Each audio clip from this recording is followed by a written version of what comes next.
kulanti wacan saaxiibayaal halkan waa dhanka wararka ku soo dhawaada wararkii ugu dambeeyay Soomaaliya iyo caalamka qodobada warkeena aad ku daawan doontaan waxa ka mid noqonaya Axmed Madoobe oo taageero hubi ciidan u diray Siciid Cabdullaahi Dani ciidamo ka socday Jubbaland oo gaaray Garowe iyo Boosaaso oo ay maanta ku wajahan yihiin magaalada Boosaaso ee xarunta gobolka Bari oo saacado kooban ay ku dagaalameen ciidamo ka tirsan kuwa Puntland iyo BSF iyo madaxweynihii hore ee maamulka Puntland Cabduuli Gaas oo ku baaqay in nabadgelyo lagu dhameeyo xiisada ka dhaxeysa Dani iyo BSF qodobadaas iyo kuwa kale ayaan ku eegi doonaa warkeena balse marka hore saaxiibayaal u diyaar garooba qodobada warka aad daawateen oo dhameystiran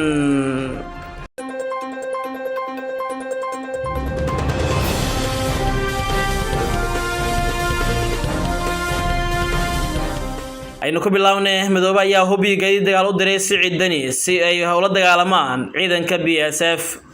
warar kala duwan oo aynu ka helnay madaxtooyada Jubbaland ayaa waxa ay sheegayaan in ciidamo ka tirsan kuwa Jubbaland saacadihii ugu dambeeyay loo daabulay magaalada Garowe ee xarunta Puntland si ay u caawiyaan ciidamada kale ee Puntland ee dagaal kula jira ciidanka BSF ilaa 200 askari oo watobkoodii gaadiid dagaal ayaa laga dejiyay xalay ilaa iyo saakay magaalada Garowe ee caasimadda Puntland ciidamadan ayaa waxa laga kala keenay daraawiishta iyo nabad sugidda Jubbaland waxaana horkacayay taliyaha ciidanka daraawiishta ee Jubbaland iyo madaxweyne ku-xigeenka maamulka Jubbaland Axmed Siid Aadan kuwaas oo ciidamadan ku wareejiyay Siciid Cabdullaahi Dani maadaama Madoobe iyo Dani ay yihiin saaxiib wadaag shir ku siyaasadda Soomaaliya duulaanna kula wada jira nidaam kasta oo dawli ah iyo ka hortagga ciidamo kasta oo dalkan uu leeyahay Axmed Madoobe ayaa talaabadan u qaaday baalinta saaxiibkiisa siyaasadda wadaagiisii baadiyay xilligii adkaa ee cunaqabateynta saaray Jubbaland iyo sidoo kale ninkii ugu heliyay dowladda federaalka Soomaaliya oo dagaalka dhinaca kala saftay ciidamadan daraawiishta Jubbaland iyo kuwa nabad sugidda ah ee la geeyay Garowe ayaa loo qaaday magaalada Boosaaso ee xarunta gobolka Bari si halkaas ay uga dagaalgalaan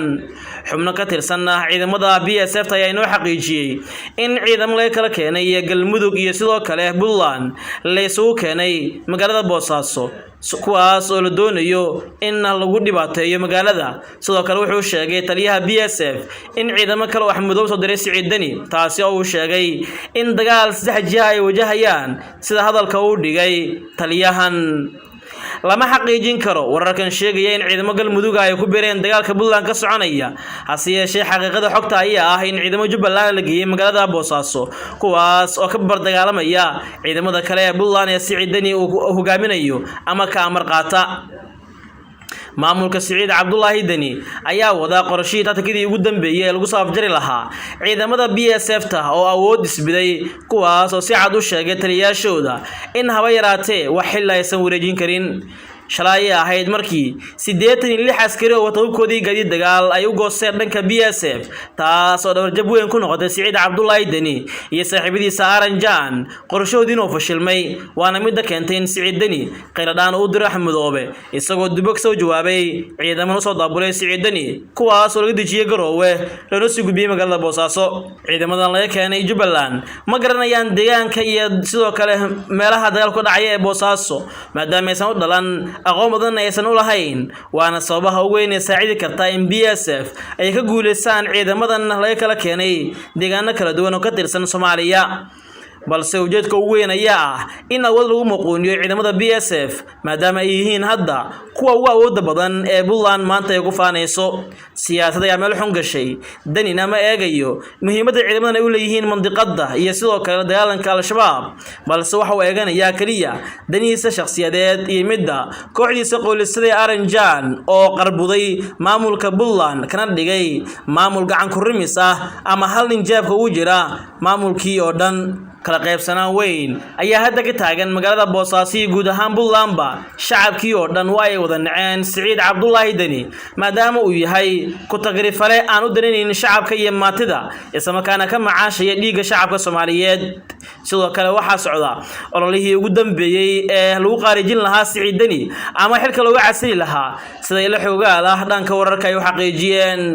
Siciid Cabdullaahi Dani iyo kooxdiisa Aranjan waa laga nicib yahay guud ahaan Puntland oo waxaa tusaale ku filan doorashadii dhawaan ka dhacday saddex degme ee Puntland ka tirsan qof iyo codka ahayd gabi ahaan lama dooran xisbigii Siciid Dani oo waa uu liitay doorashadaasi waxaana taa bedelkeeda la doortay Asad Diyaano xisbigii hogaaminayay taasi oo ku muujinaysa in reer Diyaano aad looga jecel yahay guud ahaan Puntland balse Siciid Dani aan laga jeclayn taas ayaana ah mid kaliya ee Dani uu cabsi qabo in dagaal uu ka holciyo magaalada Boosaaso dhinaca kale warar kala duwan oo ka helnay magaalada Boosaaso ee gobolka Bari waxa ay sheegayaan in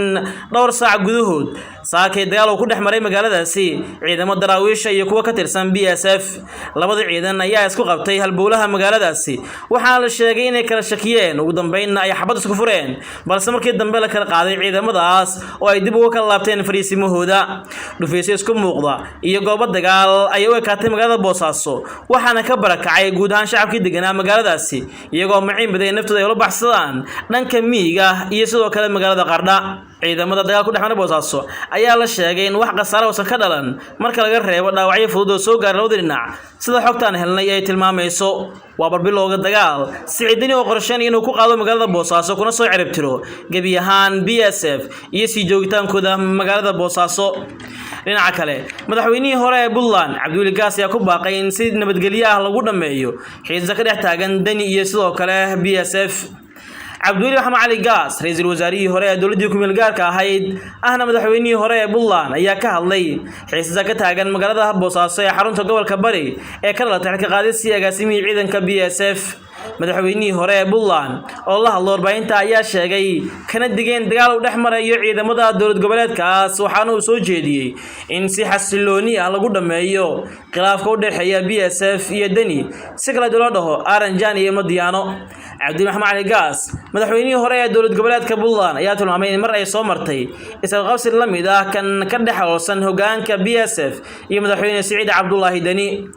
arinta Boosaaso ka taagan waxa aan rajaynayaa in ay nidaam ku dhamaato Puntland mar waliba uu qalalaase ka bilowdo xal baa loo helaa aniga waqtigeygii waxyaabaha noocaas ah wayna soo mareen waxaana lagu dhameyn jiray nabadgeliyo kulley dad iiga fara dhuudhuuban ayaa gacanta ku hayay yiri Cabdi Maxamed Cali Gaas madaxweynaha Puntland Siciid Dani ayaa ku adkeysanaya in xilka qaadista uu ku sameeyay Maxamuud Cismaan Diyaano balse unugta gaarka ah u tababaran ee BSF ayaa si cad uga hor yimid xilka qaadistii lagu sameeyay agaasimahoodii taas oo xaaladda sii horisay xilli Boosaaso jahwareer ay ka taagan tahay maadaama Siciid Dani qorshihiisu weyn uu yahay in dagaal uu galo oo xal kale uusan ogolayn odayaasha dhaqanka ee la kulmay Siciid Cabdullaahi Dani ayaa ugu bishaareeyay in nabadgelyo lagu dhameynayo arinta isagana uu qaboojiyo balse Siciid Dani ayaa ka dhiga adeegay qorshihii iyo tallaabooyinkii odayaasha ay wadeen isagoo la sheegay in gabi ahaanba odayaashii uu ka soo ceeriyay xarunta madaxtooyada ee Garowe xaalka ayaa hadda u muuqanaya in gacan ka hadal isku bedelayo waxaana soconaya weli hub aruursi ciidamo aruursi iyo sidoo kale in dhabadan kale guulo uu sheeganayo saacadihii ugu dambeeyay taasi oo ah in ciidamo u soo goostay dhan kalena uu sheegay in ciidamo kale ay u soo goosteen bogobagandada iyo sidoo kale wararkan been abuurka ah ayaa hujuum iyo cabsi gelin ka shacab badan oo ku dhaqan magaalada Boosaaso kuwaas oo gabi ahaan saga barakacay magaaladaasi guud ahaan dawladda inta wararkii ugu dambeeyay Soomaaliya iyo caalamka tan iyo kulan dambe nabadgelyo